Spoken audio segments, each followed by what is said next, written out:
और दुर्वासा और चंद्रमा, ये तीन पुत्र हुए मां अनुसुईया की कोख से।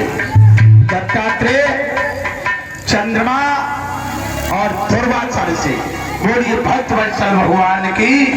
तीनों देवता जब पैदा हो जाते हैं और क्या हुआ,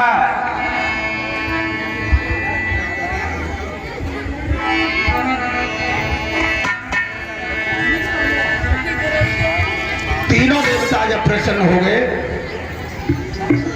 अब हम श्री सुखदेव जी कहते हैं राजन परीक्षक, अब हम चंद्रवंश को बढ़ाते हैं। ध्यान करना, ब्रह्मा के अंतरात्र के चंद्रमा, चंद्रमा के बुद्ध, बुद्ध के सुदमन, सुदमन के पूर्वा, पूर्वा के आयु, आयु के नहुस, नहुस के यात, यात के यदु, यदु के कौष्टक, कौष्टक के भगवान, भगवान के तुतैन, तुतैन के कीकट। मैंने कही नहीं 11 बज गए तो हम बज गए। ब्रह्मा के अत्र के चंद्रमा, चंद्रमा के बुद्ध, बुद्ध के सुदमन, सुदमन के पूर्वा, पूर्वा के आयु, आयु के नहुस, नहुस के यात, यात के यदु, यदु के कौष्टक, कौष्टक के भगवान, भगवान के तुतैन, तुतैन के कीकट। और इसी वंश में आगे चल करके अहिदोत, कहदोत, हरदोत, अहिदोत, कहदोत, हरदोत, तीन पुत्र पैदा हुए। अहिदोत के पुत्र थे सूरसेन और देवक, देवक और उग्रसेन। अहिदोत के पुत्र थे देवक और उग्रसेन, और अहिदोत के कोई संतान नहीं थी। और कहदोत के पुत्र थे सूरसेन महाराज। सूरसेन की लड़की एक थी जिसका नाम प्रथा था, उसका नाम प्रथा था। और प्रथा को कुंतभोज राजा ले गए, तभी उस लड़की का नाम फिर वहां कुंतभोज राजा के यहाँ कुंती पड़ा। बोल भक्तवत्सल भगवान की। कुंती नाम रखा गया।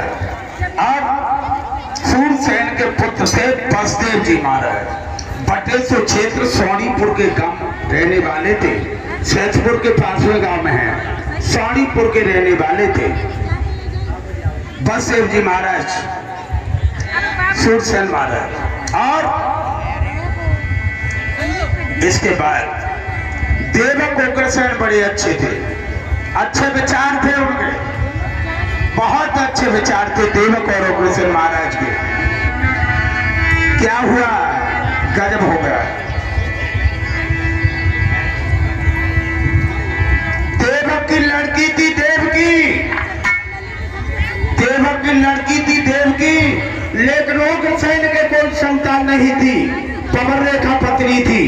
एक दिन पत्नी ने कहा महाराज दूसरी शादी कर लो, दूसरी शादी कर लो।